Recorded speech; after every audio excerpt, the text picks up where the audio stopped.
Welcome to ancient Egypt, the land of towering pyramids, golden gods, and mind-altering plants. That's right. Beneath all the sand and solemn statues, ancient Egyptians had an unexpectedly advanced knowledge of psychoactive substances. And whether they were honoring the gods, healing wounds, or just unwinding after a long day of pyramid building, they definitely knew how to take the edge off. So, what exactly were they using to reach these altered states? And how did these ancient highs blend into their everyday life, religion, and medicine? Let's explore the top 10 natural substances the ancient Egyptians used to get high. Think lettuce is just for salads? The ancient Egyptians would disagree. They weren't tossing it into Caesar bowls. They were getting blissed out on it. Certain types of lettuce contain a milky sap called lactucarium, nicknamed lettuce opium. This natural sedative had mild pain-relieving effects and was used to relax or induce sleep after a hard day building monuments or, ruling the world. But there's more. Lettuce wasn't just medicinal, it was also symbolic. Its tall, upright growth and milky sap made it a phallic symbol, strongly associated with the god Min, the Egyptian deity of fertility and reproduction. Ancient texts even claim lettuce helped Min maintain his, stamina. So yes, salad nights in ancient Egypt were probably a lot steamier than you'd think. Rather than munching on leafy greens, Egyptians harvested seeds from wild lettuce, pressing them for oils used in medicine, cooking, and even the mummification process. Next up, henbane, a seemingly harmless plant that was anything but.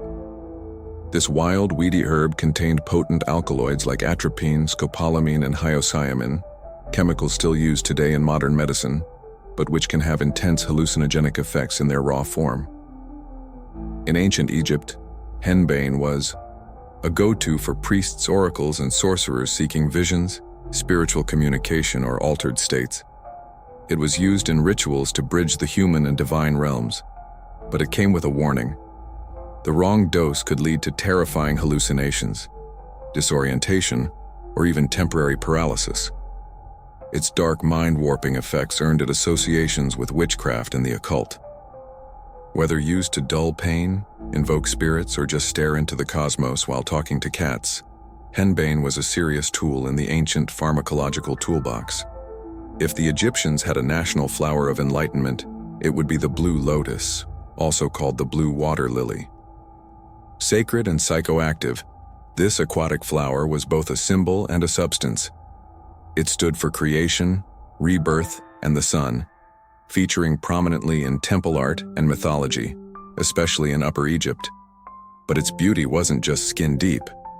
The blue lotus contained apomorphine, a compound that creates feelings of euphoria, calm, and mild hallucinations.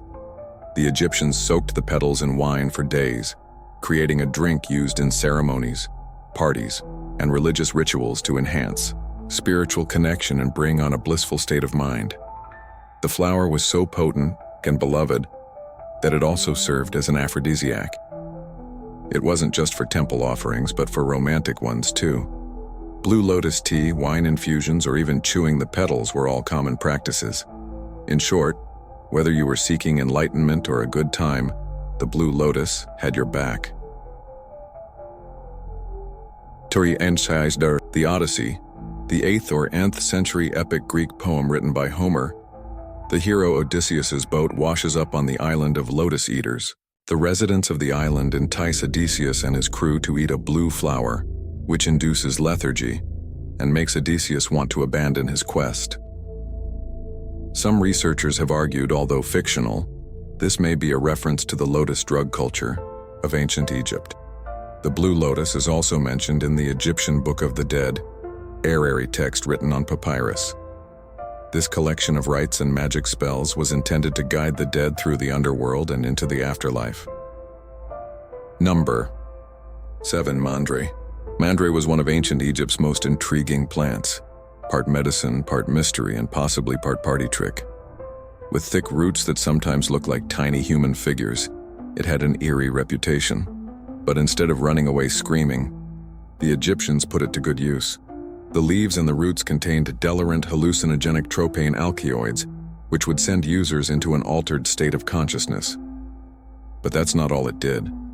The Egyptians considered it an erotic plant, and the elite would grow it in their gardens.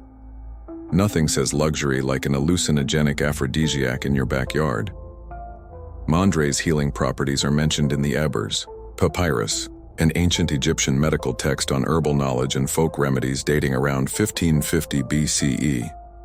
Pieces of mandra root were also used as good luck charms. People wore them around their necks, hoping for good fortune and health.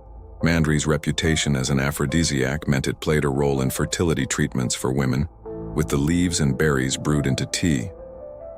Before medical procedures, patients would often drink mandra-infused wine as a painkiller and anesthetic.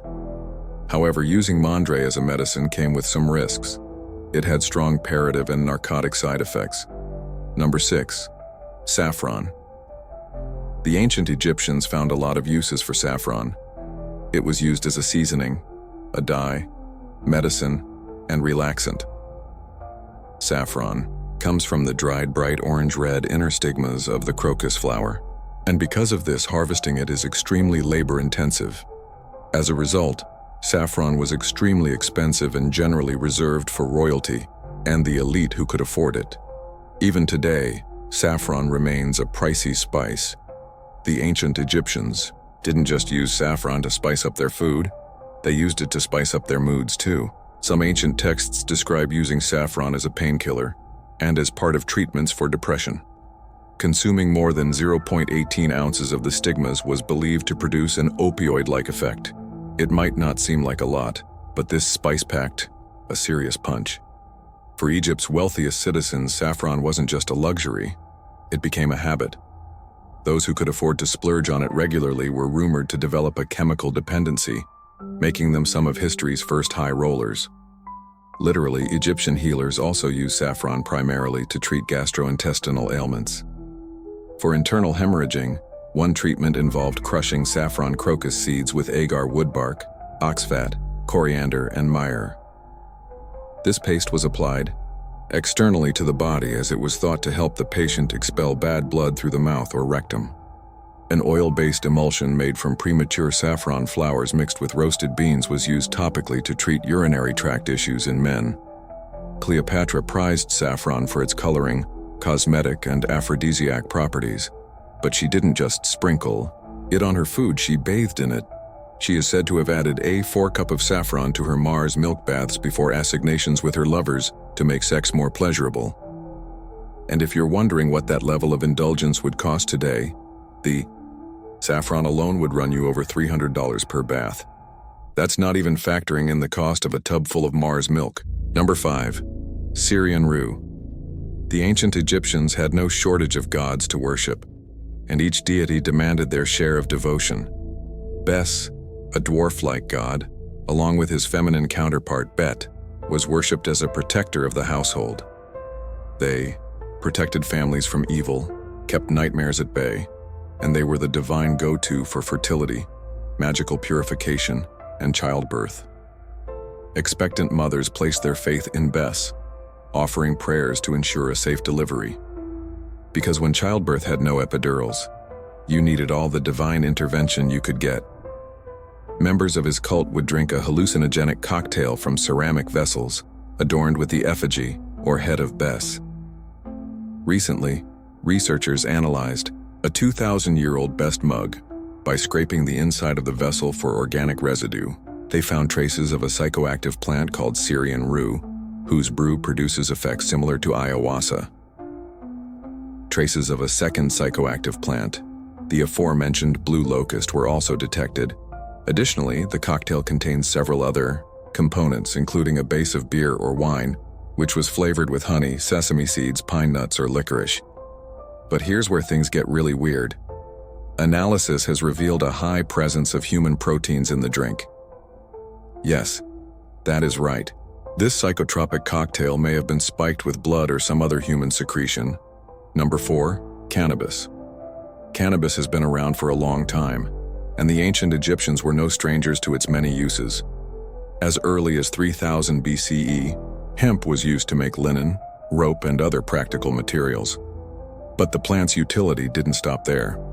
A few texts reference ritual and recreational cannabis use in ancient Egypt.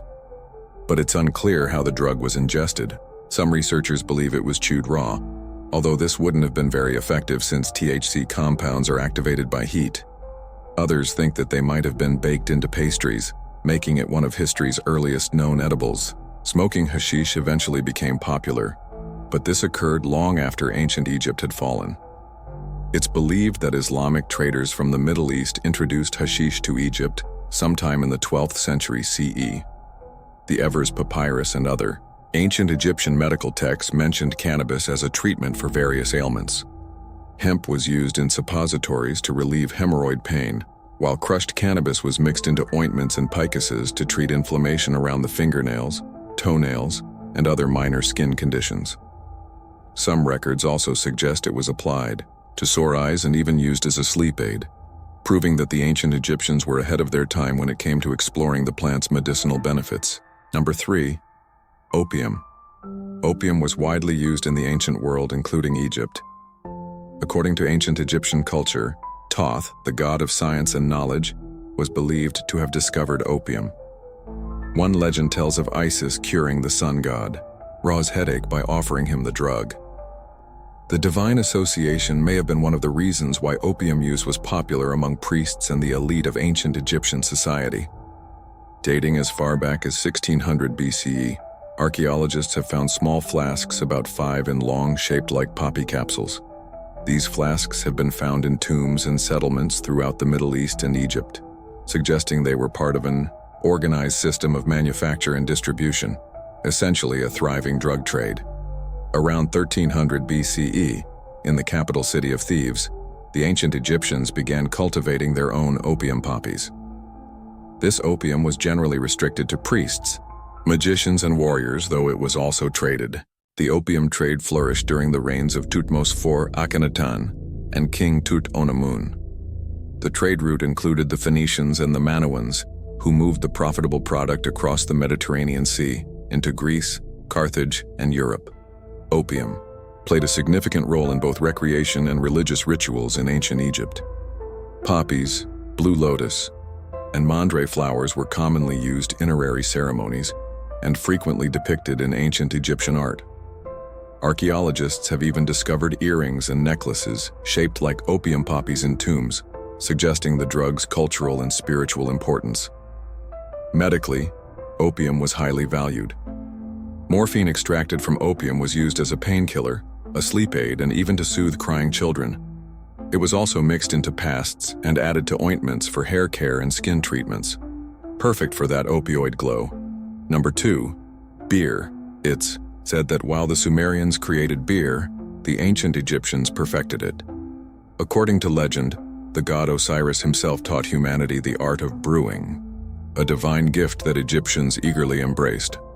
Old Kingdom kings Kufuru, Khafre, and Menare commissioned the construction of the pyramids at Giza. Surprisingly, the laborers who performed the backbreaking work of building the pyramids were not slaves. It's believed that many were farmers who worked on the pyramids during their off-sea, and the daily rations sweetened the deal, often consisting of bread and beer. A large brewery was discovered in the capital of Hierapolis where beer was produced for the pyramid workers. Records suggest that laborers received about 1 gallons of beer daily. While that might sound like a recipe for catastrophic workplace accidents, ancient Egyptian beer had a lower ABV or alcohol by volume than modern beer. It was also thicker with a syrup-like consistency and made from barley, emmer, and spelt. Typically, it was consumed through a straw. The beer provided on-the-go hydration, nutrition, and calories, allowing the workers to continue without needing to stop for lunch. Additionally, it gave them a slight buzz, which might have helped them keep in line and discouraged complaints about the harsh working conditions. Unlike the beer-drinking pyramid workers, Egyptian pharaohs and the elite preferred wine. Rarer and more expensive, wine required grapes grown in the cooler mountainous regions to the north. Shipping costs made it a luxury and supply was limited. Pharaohs were so determined to secure a steady supply of wine that they sought ways to grow it in warmer climates, even hiring Levantine wine experts to find a solution. Meanwhile, depending on who was making it, Beer was sometimes flavored with dates or spices, adding a touch of variety to the working-class brew. The ancient Egyptians had a festival dedicated to beer, the Tek Festival, also known as the Feast of Drunkenness. The festival began in the Middle Kingdom, and it was most popular in the early New Kingdom. During the community-wide festival, merrymakers drank to excess, cast aside their inhibitions, and danced until they collapsed and awoke to the sound of sacred drums. At temples, toasts and offerings were made to Hathor, the goddess of love, fertility, and pleasure. Some researchers believe that the festival's revelry included more than just drinking and dancing. Egyptologist Carolyn Graves Brown points to a hymn referencing traveling through the marshes, which might have been an ancient euphemism for sex. Temple wall carvings also depict intimate scenes, suggesting that the festival may have been just as much about passion as it was about celebration. Number 1. Cocaine. Our final ancient Egyptian drug comes wrapped in mystery. In 1992, forensic toxicologist Dr. Sveta Balabanova and her colleagues made a shocking discovery that sent ripples through the academic world.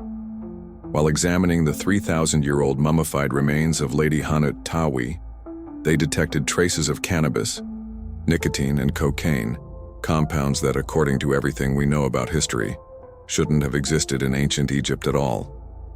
But the mystery deepens. Hair, skin, and bone samples from 9 other mummies, all dating to around 1000 BCE, also tested positive for those substances. The researchers used cutting-edge forensic testing methods including radioimmunoassay and gas chromatography, mass spectrometry, the same methods used in modern drug tests today. If you've ever provided a urine sample for a job, chances are one of those methods were used to analyze it. Though unlike Lady Hanut Tawi, you probably weren't being tested thousands of years after the fact. The paper sparked a firestorm as cocoa leaves from which cocaine is made are only known to have been cultivated in the Americas, aka the New World. This suggests the ancient Egyptians may have engaged in transoceanic trade with pre-Columbian civilizations long before Christopher Columbus discovered the Americas in 1492. However, some believe the mummies were contaminated. They were excavated in the late 1800s at a time when packing and preservation techniques were not as rigorous as they are today. In fact, only 2 of the mummies were relatively intact. The other 7 tested were mummified heads severed from their bodies. A few years later, Dr. Balbanova ran the same tests on 71 mummies excavated from Egyptian Nubia, dating between 600 and 1100 CE. Once again, she detected traces of cocaine. However, other researchers have struggled to replicate her results, leaving the mystery open to debate. That hasn't stopped conspiracy theorists from running wild with the idea that the Egyptians, who weren't exactly known for their love of the open sea, somehow sailed across the Atlantic just to score some premium pre-Columbian party supplies. Which of these ancient Egyptian highs surprised you the most? And do you think they really had access to New World substances? Or is there another explanation? Let us know your thoughts in the comments. Thanks for watching.